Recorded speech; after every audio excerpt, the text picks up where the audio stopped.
John മന്ത്രിക്കലിന്റെയും Ramu സുലിന്റെയും തിരക്കഥയിൽ Jofin T Chacko സംവിധാനം നിർവഹിച്ച ഒരു മിസ്റ്ററി ക്രൈം ത്രില്ലർ ചിത്രമാണ് രേഖാചിത്രം.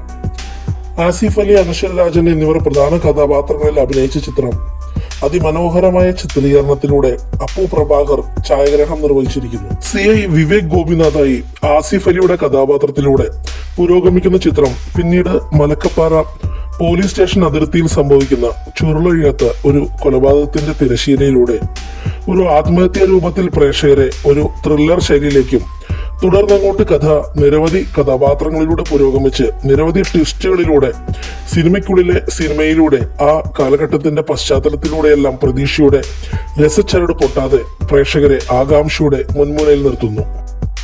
1984-85 കാലഘട്ടത്തിൽ സംഭവിക്കുന്ന ഒരു കൊലപാതകത്തിന്റെ പിറകെ സഞ്ചരിക്കുന്ന CI വിവേക് എന്ന കഥാപാത്രവും ആസിഫ് അലിയുടെ മികച്ച പ്രകടനവും കൂടാതെ കൊല്ലപ്പെട്ട അനശ്വര രാജന്റെ ഫ്ലാഷ് ബാക്കിലൂടെ കഥ പുരോഗമിക്കുമ്പോൾ പ്രേക്ഷകർ കണ്ടുമുട്ടുന്ന കഥാപാത്രങ്ങൾ, കഥയുടെ വഴിത്തിരിവുകളെല്ലാം വ്യത്യസ്തമായ അനുഭവമായി മാറുന്നു എന്നതിൽ തർക്കമില്ല. കഥയുടെ വഴിത്തിരിവുകൾ കാതോട് കാതാരം എന്ന ചിത്രത്തിന്റെ ചിത്രീകരണ വേളയിൽ സംഭവിച്ച പശ്ചാത്തലത്തിലൂടെ സഞ്ചരിക്കുമ്പോൾ കഥയും കഥാസന്ദർഭവും പ്രേക്ഷകന് ഏറെ ഹൃദ്യമാകുന്നു എന്ന വസ്തുത തിരക്കഥയുടെ ഒരു മികവിനെ എടുത്തു കാട്ടുന്നു. കൂടാതെ ആ കാലഘട്ടം ചിത്രീകരിക്കുന്നതിൽ വിജയിച്ച സംവിധാന മികവ്, മമ്മൂട്ടി എന്ന നടനെ കഥയിൽ ബ്ലെൻഡ് ചെയ്ത രീതിയെല്ലാം ചിത്രത്തിന്റെ വിജയത്തിന്റെ അവിഭാജ്യ ഘടകമായി മാറുന്നു.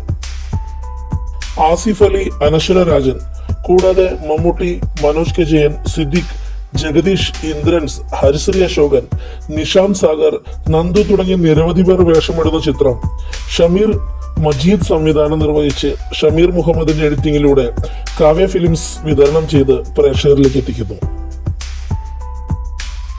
മികച്ച കഥാപശ്ചാത്തലത്തിലൂടെ സഞ്ചരിക്കുന്ന ചിത്രം പ്രേക്ഷകന് കണ്ടിരിക്കുമ്പോൾ ഒരു ദൃശ്യ വിസ്മയമാകുമെന്നതിൽ യാതൊരു സംശയവുമില്ല.